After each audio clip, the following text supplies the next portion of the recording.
tudo bem com você? Seja muito bem-vindo, seja muito bem-vinda à comunidade. É muito legal saber que a gente tem esse espaço onde a gente pode se encontrar, independentemente do número de quilômetros que nos separam, independente do momento que você esteja assistindo esse culto. Enquanto a nossa programação começa, eu queria lembrar você que ela não se limita somente a esse espaço. Mas no nosso Instagram, todos os dias, a gente tem reflexões diárias do Pastor Edson sobre o livro de Salmos. Começou lá no dia 1º de janeiro e a gente vai até o dia 31 de dezembro. Se você quiser acompanhar, compartilhar, é só entrar lá, @umlugarcomunidade no Instagram. Nesse mesmo Instagram, a gente também tem as nossas lives de oração com a pastora Akel, que acontecem todas as terças-feiras. Entra lá, fica de olho, você pode participar, mandar seu pedido e ela interage ali com você, orando pelos pedidos que você tiver. Além disso, a gente começou o nosso projeto de pequenos grupos. A gente tem diversas células espalhadas no Brasil inteiro. E se você quiser saber se tem uma célula perto de você e como é que você pode participar desse momento de convivência, é só entrar lá em www.umlugarcomunidade.com.br/pequenos grupos. A gente tem diversos pequenos grupos em São Paulo e vários em outras cidades do país também. Por último, se você quiser compartilhar os seus recursos com a comunidade, financeiros, é só fazer um Pix. Entra lá em pix@umlugarcomunidade.com.br. Tá bom? É isso, espero que você tenha um momento proveitoso hoje. Ora comigo? Querido Deus, muito obrigado porque, mais uma vez, nós temos a oportunidade de nos encontrarmos como comunidade. Muito obrigado pelas pessoas que assistem ao nosso lado no sofá. Muito obrigado pelas pessoas que assistem ao nosso lado aqui nas cadeiras do Teatro Wall. Que o Senhor cuide de nós e nos fortaleça como comunidade. Em nome de Jesus, amém.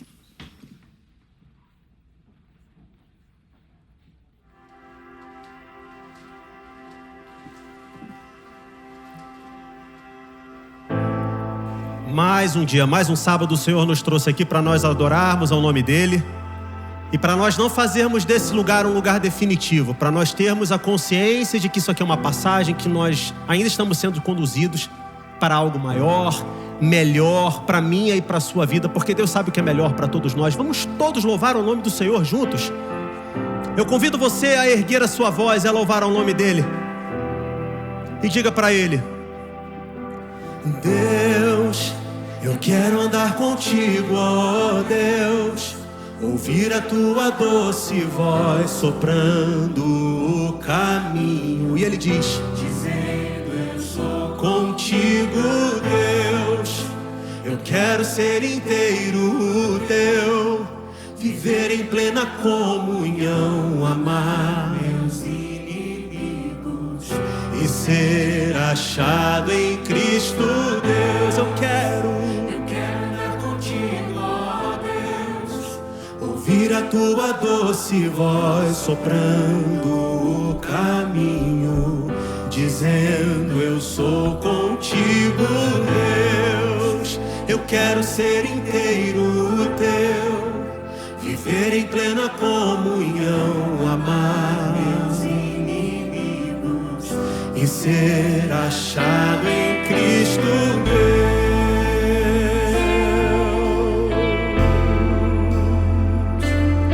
Ele é o mesmo Deus que continua nos conduzindo, nos levando até onde Ele quer que nós estejamos.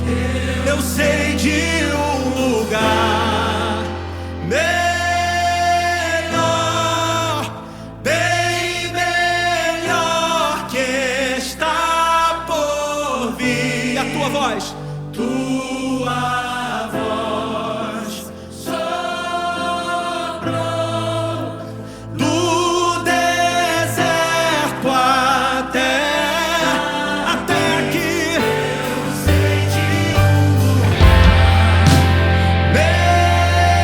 melhor.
Ele continua falando.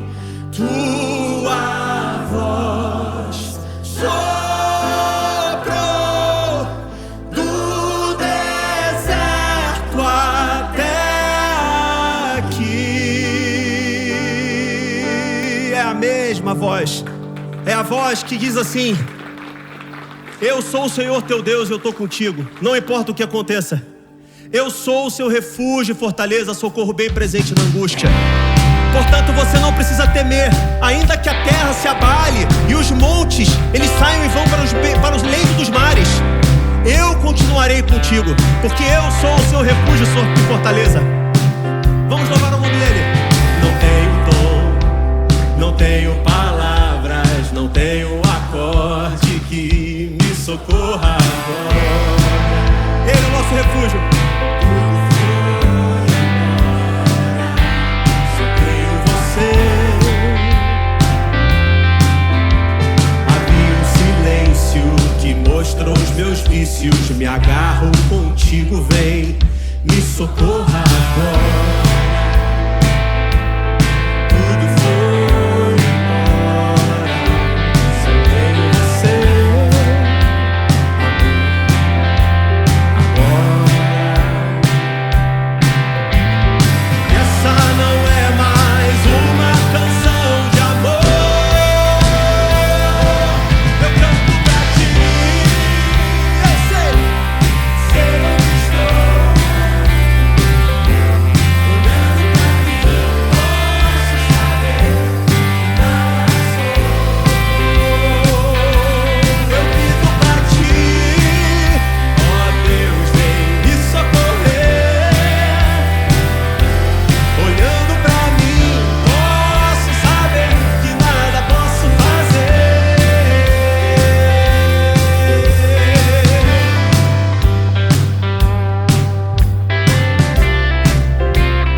Me agarro contigo, vem, me socorra. Tudo foi embora. Só tenho você. Agora, vamos lá, quero ouvir você, vamos lá.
sei, Senhor, onde estou.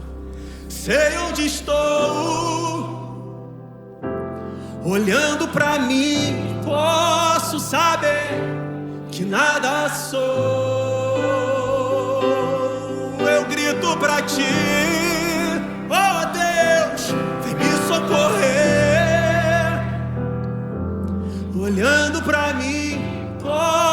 sabem que nada posso fazer.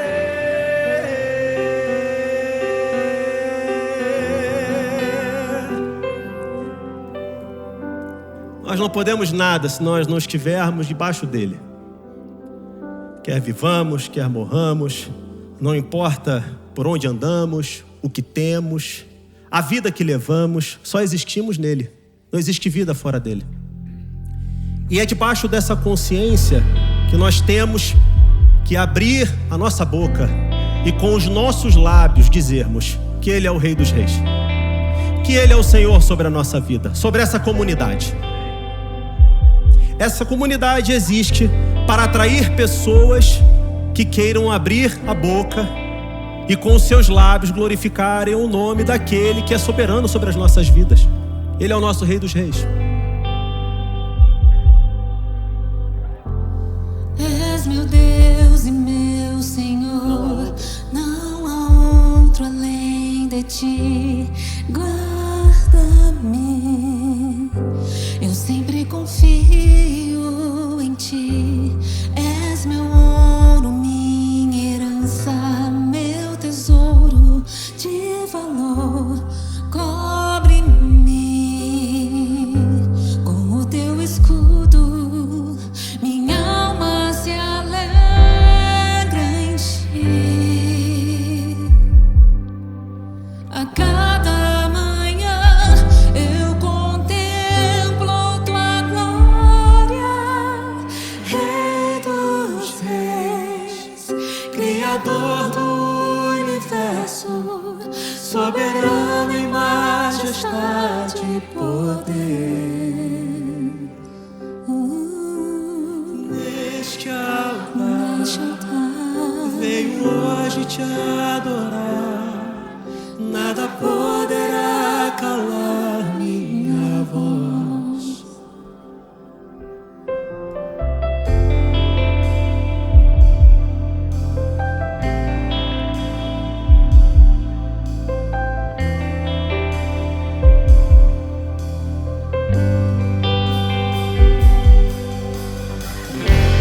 Quem prepara o meu caminho, quem dirige os meus pés, é o Senhor.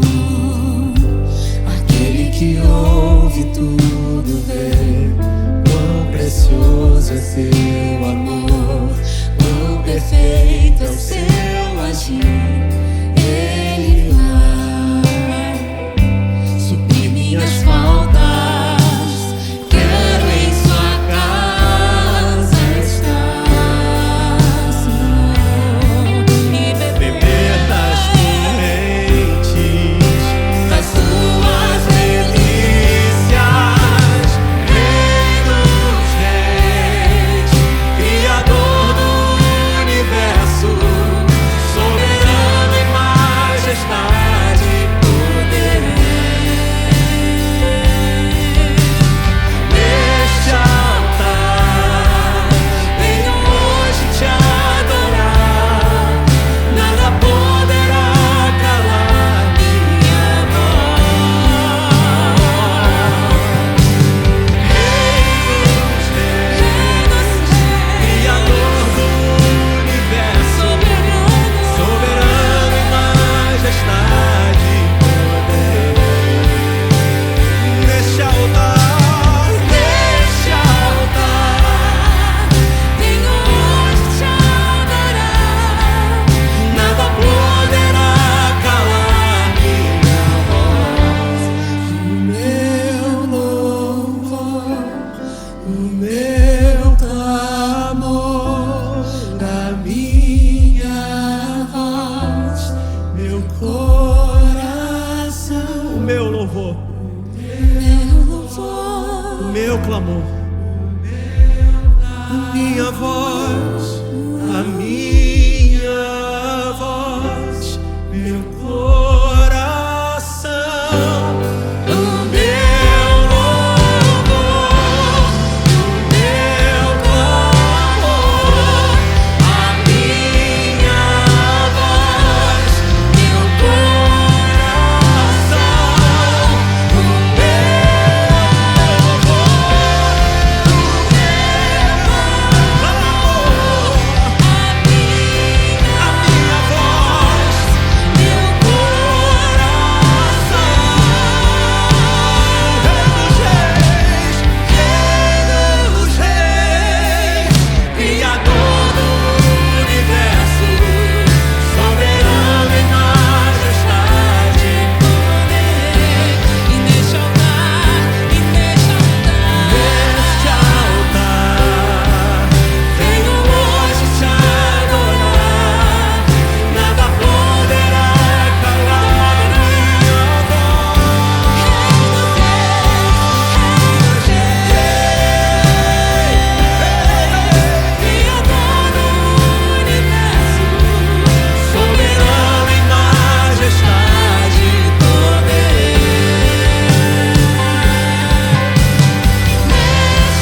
de Deus diz que não existe altura, não existe profundidade, não existe criatura, condições, fome, nudez, espada, nada no mundo pode nos separar do amor de Deus que está em Cristo Jesus nosso Senhor. Nada.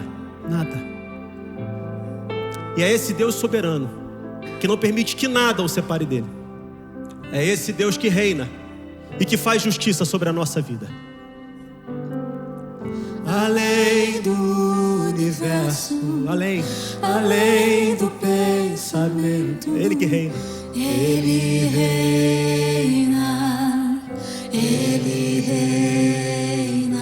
Além do infinito, além da humanidade, é Ele que reina. Ele reina, Reina, Ele reina. Ele reina. Desfaz a injustiça, destrói o preconceito. Ele reina, Ele reina. A graça que me alcança restaura a nossa vida. É a graça que restaura. Ele reina, além do universo, além do pensamento. Ele reina,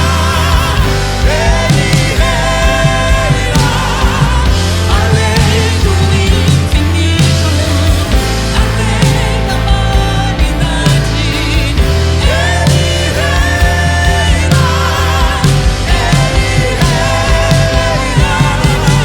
desfaz a injustiça, destrói injustiça. pra sempre. Ele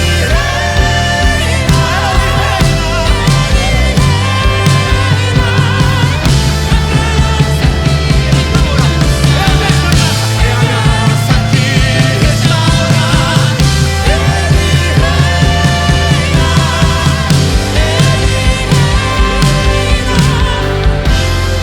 reina, é Ele que reina, é Ele que reina.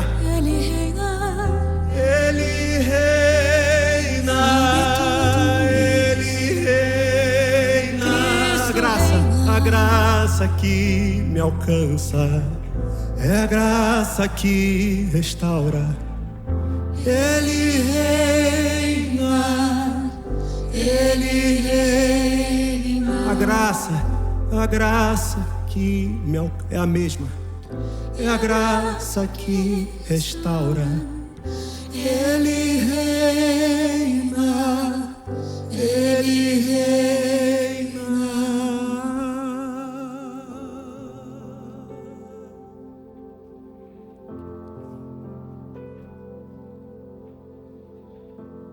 Eterno nosso Pai e eterno nosso Rei, obrigado porque essa graça nos alcançou, nos alcança e vai continuar nos alcançando até que Cristo venha. Amém, Senhor Jesus. Obrigado, Senhor. Muito obrigado pelo teu reinado sobre nossas vidas, não como um rei tirano, um rei déspota, mas como um rei que concede a nós a oportunidade não somente de sermos servos, mas também de sermos filhos. Amém, Senhor. Como príncipes e princesas, Senhor, queremos viver espalhando a tua graça, espalhando o teu amor a todas as pessoas ao nosso redor. E agora, Senhor, que mais uma vez a gente vai abrir a tua palavra para falar sobre coisas que muitas vezes são difíceis para a nossa mente limitada. Que a tua graça nos alcance, trabalhe a nossa mente, o nosso coração. É o que te imploramos em nome de Cristo. Amém, Senhor. Amém, Senhor.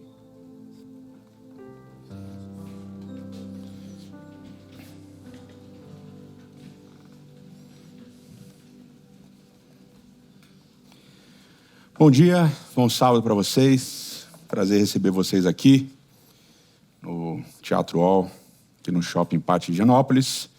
Muito bom que vocês tiraram tempo para passar aqui com a gente alguns momentos, né? E você que está em casa também, não sei se você está assistindo agora, quer dizer, sábado de manhã às 11, ou se você está assistindo em outro momento, mas você também é muito bem-vindo. Bom, está na série Um Deus em Forma Humana e falando sobre coisas meio complicadas. Às vezes as pessoas falam comigo assim, eu ouvi o sermão, mas eu vou ter que ouvir algumas outras vezes para entender, né? Não é tão difícil, mas enfim, a gente está falando de Deus, e quando a gente fala de Deus é mais complicado. E a gente está falando de conceitos que muitas vezes são,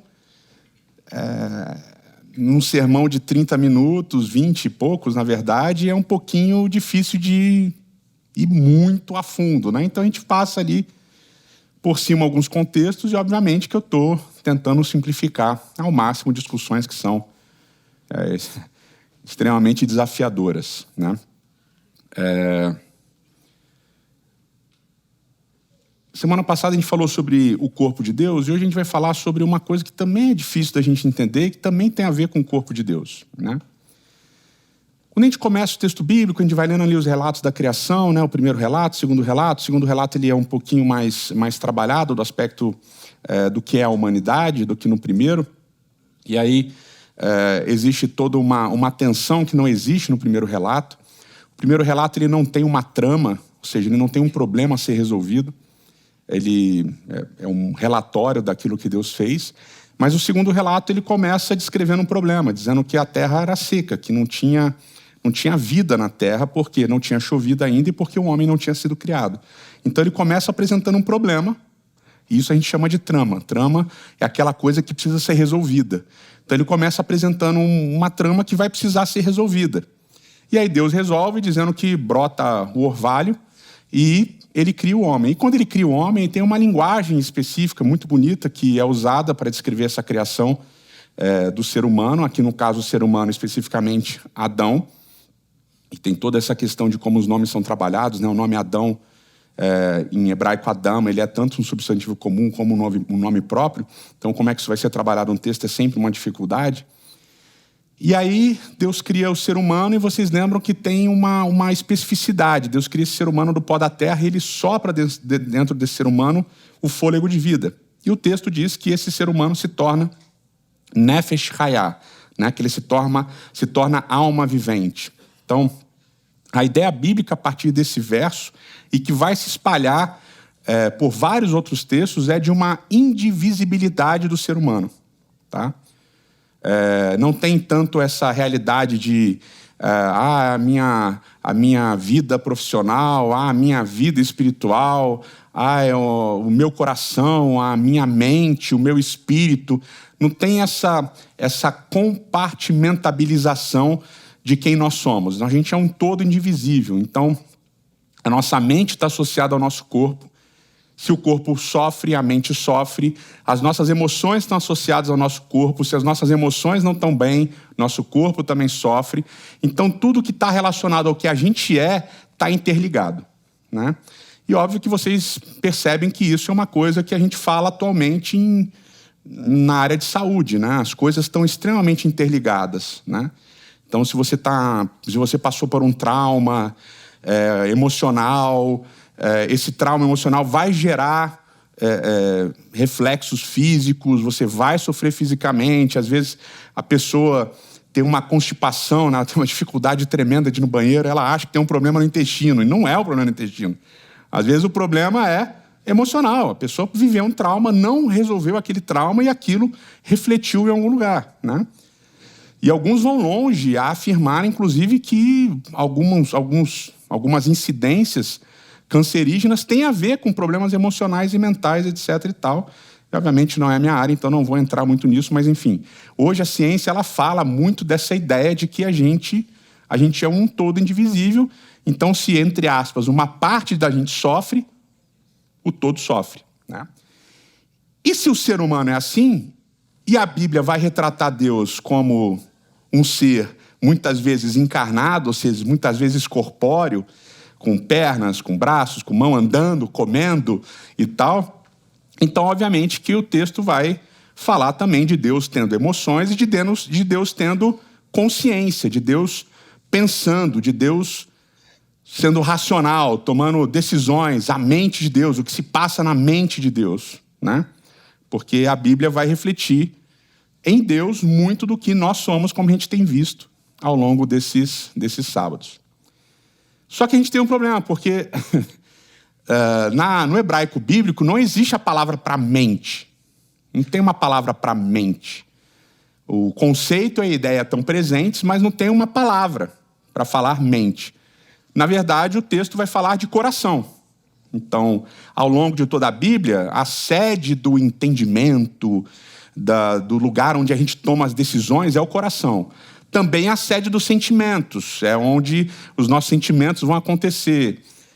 As decisões vão ser tomadas, as coisas vão se desenrolar e elas se desenrolam no coração. O coração é a sede da mente, das decisões, da racionalidade, das emoções, de todas as coisas. O coração é a parte mais central, digamos assim, do ser humano, da existência. E a expressão coração de Deus vai aparecer na Bíblia só 26 vezes. Mas ela vai aparecer para uma gama diversificada de situações. Geralmente, vocês vão lembrar, Davi é descrito como homem segundo o coração de Deus, né? Então, a ideia de coração de Deus vai aparecer associada a pessoas que são boas. Então, fala assim, vou lhe dar sacerdotes segundo o meu coração, vou lhe dar reis segundo o meu coração, profetas segundo o meu coração, para descrever uma pessoa que está alinhada com Deus. Então, muitas vezes Deus vai falar, não, essa pessoa é segundo o meu coração. E muitas outras vezes para descrever situações em que Israel está afastado de Deus, ou está em idolatria, ou está fazendo coisas que Deus não aprova, vai dizer assim, eles estão fazendo coisas que não são segundo o meu coração. Então, uma parte das vezes vai estar relacionada a isso. Outra parte das vezes vai estar relacionada a coisas que Deus pondera no coração dele. Tá? A gente tem algumas janelinhas ao longo da Bíblia, e são janelinhas muito específicas, e elas são muito curiosas, porque de repente o narrador bíblico, o autor bíblico, ele fala assim, e Deus pensou consigo. E Deus disse para si. Tipo, a doideira de você imaginar e escrever que Deus está pensando alguma coisa e tal, né? Quem é casado, e quem é casado há muito tempo, sabe como é que funciona, né? Às vezes você olha para a pessoa e você sabe exatamente o que ela está pensando. E aí você, às vezes, até fala, eu sei o que você está pensando, você está pensando isso e tal. E às vezes é. Mas às vezes não é também. E quando não é, dá um problema danado. Né? Fala assim, não, eu sei o que você está pensando. O que eu estou pensando? Não, você está pensando isso. Não, nada a ver. Nada a ver. A Vanessa adora fazer isso comigo. Não, nada a ver. Nada a ver. Tá fora, não pensei nada disso que você está falando. E tal. Então a gente tem o costume, mesmo quando a gente está com não relacionamentos tão profundos, não relacionamentos tão constantes como o casamento, né, de você estar junto com a pessoa todo o tempo, mas constantemente a gente está achando que a gente sabe o que as pessoas estão pensando. Tá? Mas essas janelas bíblicas, elas são curiosas porque elas são muito raras, elas não são tão frequentes. E é uma oportunidade de a gente entender o que o narrador está colocando de Deus. E se a gente acredita que Deus, de alguma maneira, inspirou, né, a autoria do texto bíblico, a gente acredita que Deus permitiu que isso daí tivesse no texto bíblico. Né? Correto? Né? Então, beleza. Bom, um dos textos mais difíceis, e que eu sempre relutei para nunca falar sobre ele, é o texto de Gênesis, tá? No capítulo 6. Então, esse é um dos verbos que vão ser usados para descrever essa racionalidade de Deus, ou essa ideia do que se passa na mente de Deus. Então, aqui no capítulo 6 de Gênesis, ele está descrevendo situação que tem a ver com a violência, a maldade do ser humano, e a partir do verso 5 a gente lê assim. O Senhor viu que a perversidade do homem tinha aumentado na terra, e que toda a inclinação dos pensamentos do seu coração era sempre somente para o mal. Verso 6, então o Senhor se arrependeu de ter feito o homem sobre a terra, e isto cortou-lhe o coração. Disse o Senhor, farei desaparecer da face da terra um homem que criei, e os homens também, os grandes animais, as pequenas aves do céu, e etc. Me arrependo de havê-los feito. E com Noé, Deus mostrou graça, e assim termina esse momento aqui. Bom, Aqui esse pesou-lhe o coração, ou cortou-lhe o coração, é o verbo atsav, que tem a ver com sofrimento profundo, um sofrimento mental e emocional profundo. Então, o arrependimento de Deus gera um sofrimento profundo em Deus. Tá? E aqui uma coisinha que a gente vai falar semana que vem. Claramente no texto bíblico, Deus não é um Deus apático, ou seja, Deus não é um Deus que não tem sentimentos. Pelo contrário, a Bíblia descreve constantemente Deus tendo sentimentos. Mas esse sentimento forte que ele teve de sofrimento tem a ver com uma decisão, ou com um pensamento, com uma ideia que ele teve. Eu me arrependo. E ele não só se arrepende de ter feito o ser humano, ele se arrepende de ter feito os animais, de ter feito tudo. Porque a maldade tinha ficado gigante. E aí Deus resolve destruir tudo. Ele destrói tudo, menos Noé e sua família e os pares de animais que entram na arca. Correto? Vem o dilúvio, as águas cobrem tudo, e aqui a gente tem um eco de Gênesis capítulo 1 acontecendo, porque as águas vão baixar, a terra vai passar a ser vista, é o mesmo verbo, as águas abaixam, a terra é vista.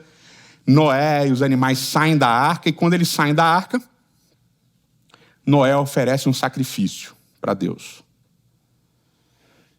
E aí, quando Noé oferece um sacrifício para Deus, capítulo 8, olha só o que o texto bíblico fala. Capítulo 8, verso 20. Depois Noé construiu um altar dedicado ao Senhor, e tomando alguns animais e aves puros, ofereceu-os como holocausto, queimando sobre o altar.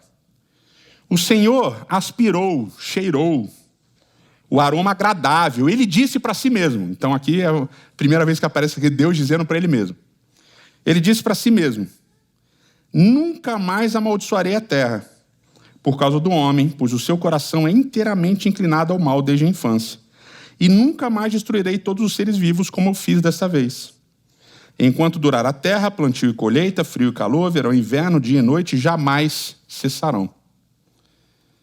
Aqui não aparece a palavra Naham, que significa se arrepender, que aparece lá em Gênesis 6.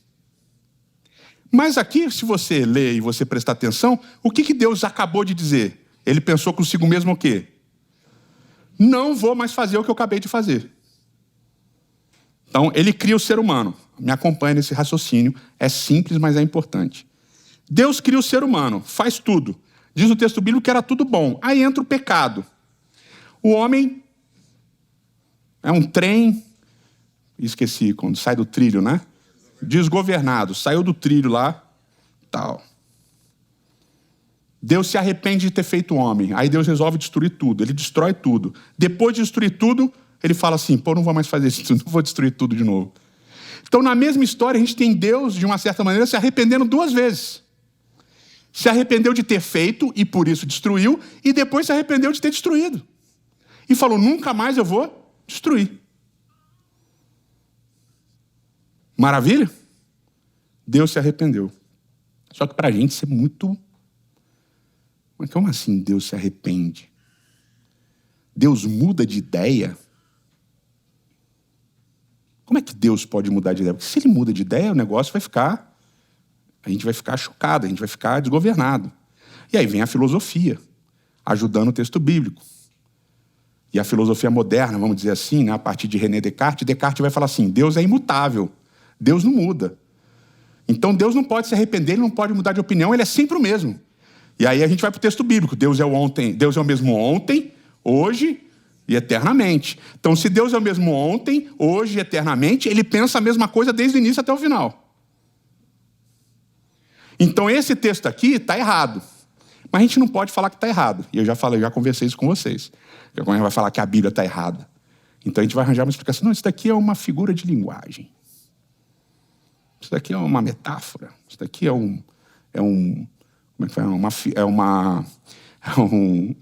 uma gíria da época e tal. Eles falavam tal. A gente vai tentar explicar isso daqui. Mas o fato é que o autor bíblico está dizendo que Deus mudou de opinião. E na mesma história, duas vezes. Me arrependi de ter criado os caras. Aí destrói tudo, me arrependi de ter destruído tudo. Não vou mais fazer isso. E agora? E um dos versos que a gente usa para dizer que Deus não muda,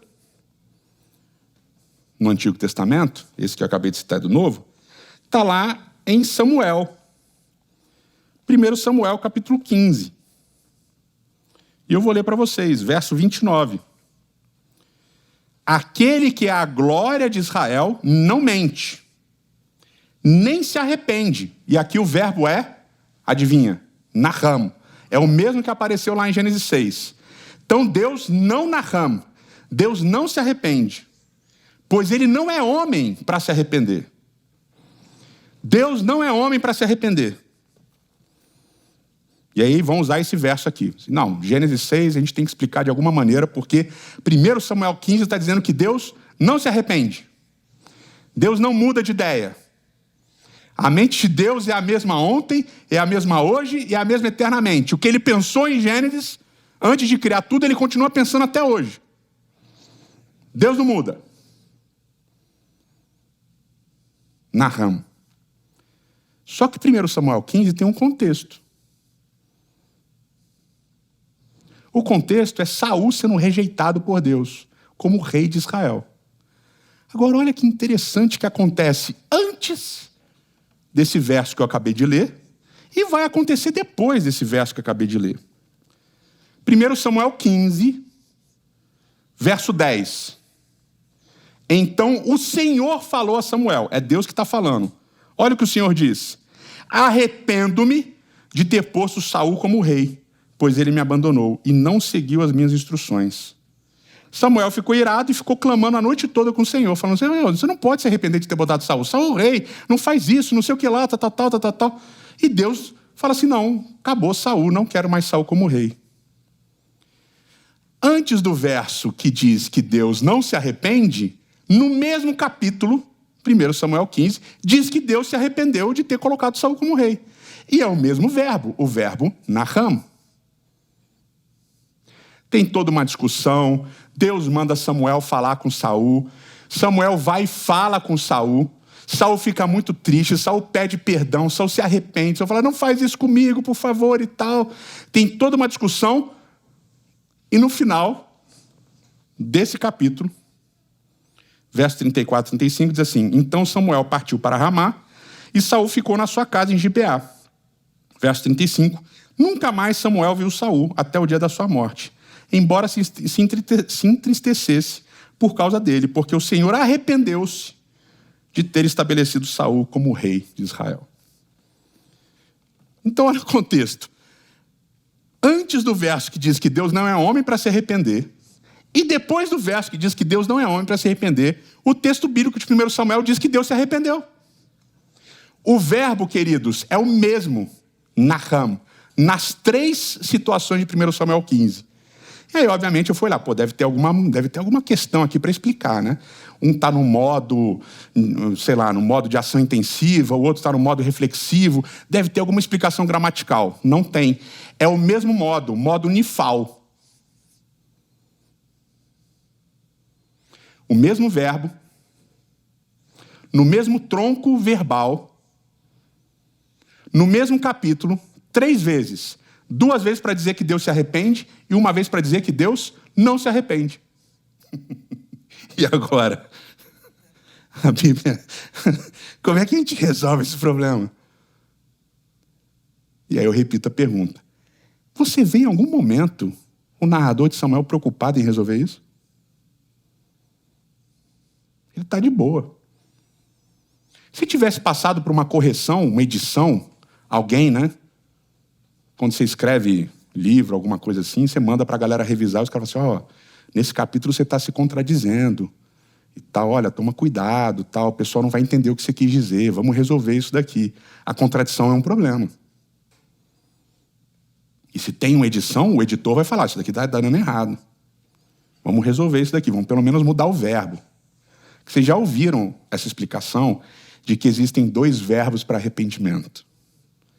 Um que indica mudança e outro que não indica mudança. Já ouviram isso daí? Nesse capítulo, Deus naham e Deus não naham.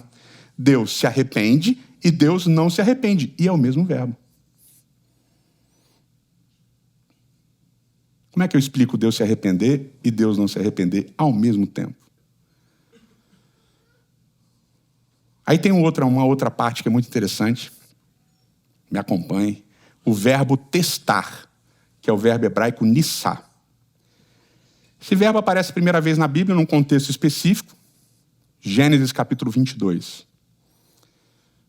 Vocês lembram, Gênesis capítulo 22, a história de Abraão com Isaac, em que Deus manda Abraão sacrificar Isaac.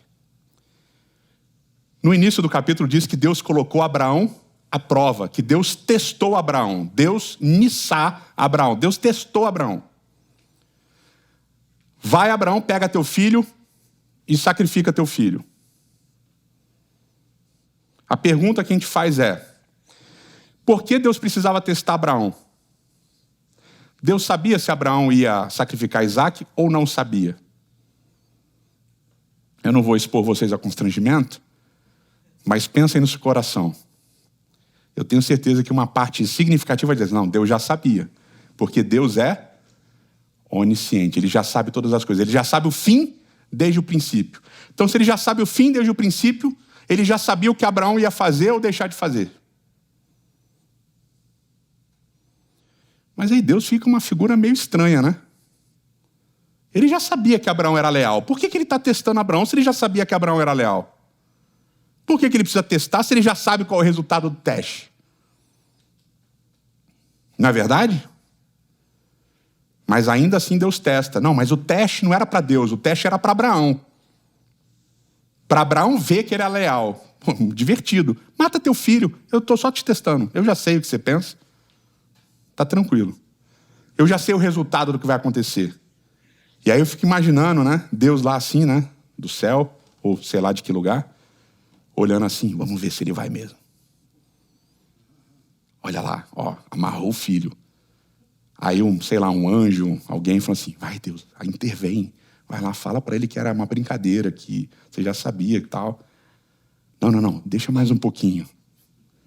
Vamos ver onde é que isso daqui vai dar. Aí Abraão amarra e chora. Você imagina, né? Eu imagino que Abraão estava chorando. Sabe aquela cena de filme, o cara chorando, com o nariz correndo, aquela situação terrível, de desespero, de angústia, de sofrimento. Aí Deus, não, mais um pouquinho, vamos ver como é que ele vai. Aí, quando Abraão levanta o cutelo, o anjo, vai, Senhor, agora. Agora, eu acho que é agora. Ó, Abraão, eu vi que você passou no teste, parabéns e tal, ó, nota 10 para você, troféu joinha, tal. Mandou benzão. Vou botar um... Como é que faz? Aqueles selinho no caderno, né? Vou botar um adesivinho no seu caderno de joinha, tal. Aí tem um outro episódio. Nesse outro episódio, Êxodo capítulo 17, o mesmo verbo vai aparecer, nissá. Só que agora são os seres humanos testando a Deus. Eles estão sem água e eles resolvem colocar Deus à prova, pedindo para Deus mandar água para eles. E Moisés fica chateado e fala: por que vocês estão colocando Deus à prova? Aí eles querem saber, Deus vai ouvir a gente ou não? Êxodo 17, Deus vai ouvir a gente ou não? E eles colocam Deus à prova. A pergunta é: eles sabiam se Deus ia mandar água ou não sabiam? Eles não sabiam se Deus ia mandar água ou não. E esse verbo aparece constantemente para se referir a situações assim, em que as pessoas não sabiam qual era o resultado daquilo. Mas para a gente imaginar que Deus não sabe qual vai ser a nossa decisão, ou qual vai ser aquilo que a gente vai pensar, a gente entra em pânico. Porque é confortável saber que, embora eu tome decisões horríveis, Deus já sabe de todas as coisas. Então, no final, vai dar certo. E aí tem muito, né, o brasileiro não desiste nunca, né? Porque se está dando errado é porque ainda não chegou ao fim. No fim, vai dar certo. Então, a gente está sempre esperando o fim. A gente é o país do futuro que a gente está sempre esperando o fim. Agora está tudo errado, está tudo mais desgraça, mas vai chegar num dia que vai dar tudo certo. Então, porque é aí, a nossa cabeça, não, minha decisão foi errada, mas Deus já sabia. É para honra e glória de Deus isso daqui. Porque Deus já sabia que eu ia matar uma pessoa, Deus já sabia que eu ia perder o dinheiro, Deus já sabia que eu ia brigar com a minha irmã, mas é para honra e glória de Deus. Deus quis assim. E aí a gente tira a nossa agência do processo. A onisciência de Deus, do jeito que a gente pensa, tira a nossa agência do processo. Agora, se Deus não sabe, por que Deus testou? Se Deus sabe, por que Deus testou? Qual o objetivo de um teste feito por Deus? Explode a mente. E aí vem o outro para a gente terminar. Pesado também. Povo em Êxodo também.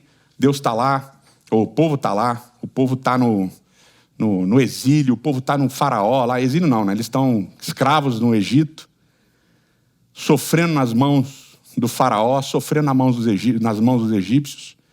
E aí diz o texto bíblico que eles choraram, eles clamaram a Deus, o texto bíblico diz basicamente que eles estavam gritando, eles estavam em sofrimento falando com Deus. E aí o texto bíblico diz que Deus viu, que Deus ouviu, e aí Deus se lembrou.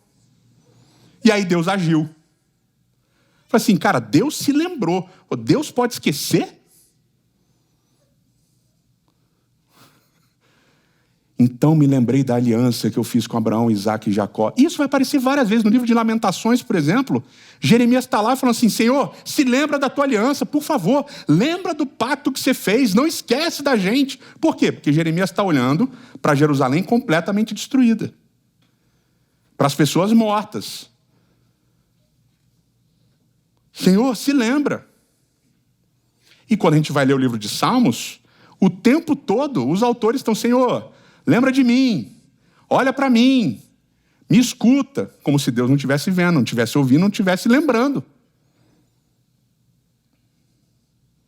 Associar esse verbo lembrar, e Deus fala, eu lembrei, e muitas vezes os narradores, os poetas, eles vão falar assim, Senhor, se lembre da tua aliança, se lembre do teu pacto. A gente vai falar assim, não, é uma figura de linguagem. Não, é uma figura de linguagem. Não, isso daqui é todo um colorido aí linguístico e tal. É um negócio metafórico. Obviamente, Deus não se esquece e tal. Mas, novamente, se é metafórico, que tipo de tinta eu estou pintando o quadro para me referir a Deus? Um Deus que vê o sofrimento, ele olha o sofrimento, e aí, de repente, agora eu me lembrei. Eu tenho que ajudar os caras. Tinha me esquecido. Resumidamente, o que todas essas situações sobre a mente de Deus, sobre o que Deus pensa, sobre como a Bíblia, especificamente o Antigo Testamento, descreve essa racionalidade de Deus, o que isso ensina para a gente? Isso ensina, eu vou repetir, que as nossas explicações sobre Deus e a racionalidade de Deus e a consciência de Deus e o conhecimento de Deus e como Deus resolve as coisas é limitado. E a gente não entende. E as nossas definições, Deus é onisciente, Ele é onipotente, Ele é não sei o que lá, elas são enviesadas, elas são limitantes da realidade bíblica. Aí você está pensando, mas como é que a gente resolve isso? Não resolve. E essa é a parte linda da Bíblia. Eu gosto. Talvez você saia daqui com raiva de mim. Não tem problema. Pode ficar com raiva. Diz, né? Irai-vos, mas não pequeis. Então, se irem comigo, mas não falem mal de mim por aí. Quer dizer, vocês vão falar, mas está tudo bem. A gente quer colocar sobre a Bíblia certezas e seguranças que fazem um carinho no nosso coração, dão um quentinho no nosso coração, mas não estão aqui para falar de Deus. E aí? E aí, meu querido, é necessário que você amadureça, que você deixe de ter uma fé de menino, que você deixe de ter uma fé de criança, que você cresça espiritualmente num relacionamento que vai demandar de você mais do que você dava quando você começou a estudar a Bíblia. Que vai colocar em xeque certezas que você tem. E vai colocar em xeque incertezas que você tem também. E que vai fazer você, cada vez mais, desenvolver um relacionamento de profundidade com Deus. Precisamos, ao lidar com Deus, amadurecer na fé. Entender o que é que nós estamos projetando em Deus, das nossas incertezas, das nossas limitações. Entender que isso é diferente daquilo que Deus é, daquilo que Deus faz, daquilo que Deus pode, daquilo que Deus pensa e assim por diante. Porque pode ser que em alguns casos a gente seja confrontado com um texto como 1 Samuel 15. E aí? Deus se arrepende, não se arrepende? No mesmo texto ele se arrepende e não se arrepende. E agora? E agora, meu amigo, é joelho no chão e mais estudo da Bíblia. Agora é maturidade espiritual.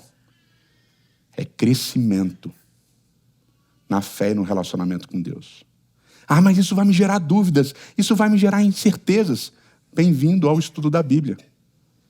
A dúvida faz parte, ela é essencial nesse relacionamento com um ser que está para muito além do que a gente é, do que a gente pensa, do que a gente imagina, do que a gente consegue descrever.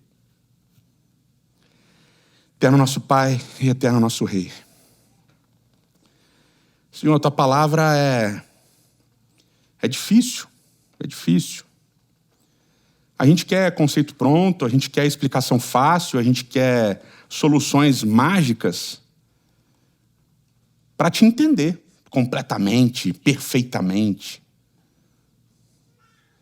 Mas a gente esquece que o Senhor é insondável. A gente até usa essa palavra em música, a gente usa essa palavra nas nossas orações. Mas a gente esquece o que ela significa de fato. Se o Senhor é insondável, a gente não tem como explicar, como resolver. Por isso, Senhor, nos ajude a amadurecermos o nosso relacionamento contigo em fé, a crescermos mesmo, a deixarmos de ser criancinhas, apegadas a conceitos limitantes, limitadores, e a irmos para mais longe, mais perto de Ti, e aceitarmos essa insondabilidade que é natural Tua. A gente ora isso em nome de Cristo Jesus. Amém.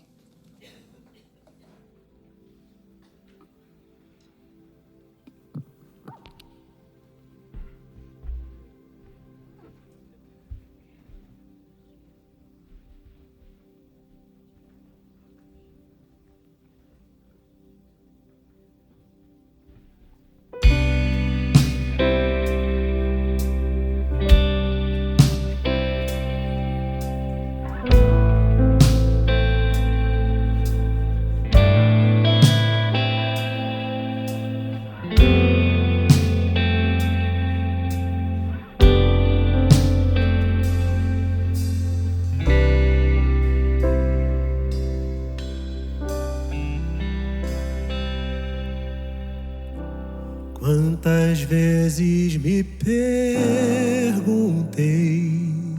se há alguém além do céu.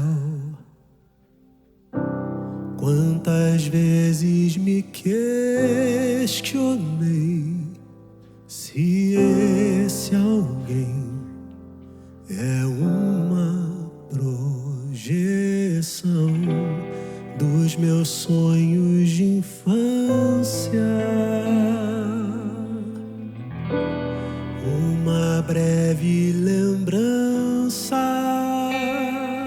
de algo que um dia precisei. Talvez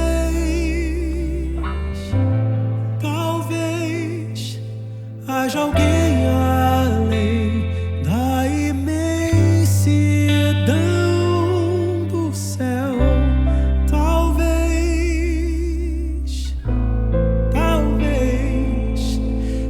esteja.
Senhor te abençoe e te guarde, que o Senhor faça brilhar o seu rosto sobre ti e tenha misericórdia de ti, que o Senhor sobre ti levante seu rosto e te dê a paz. Valeu, obrigado pela presença e até semana que vem. Feliz sábado!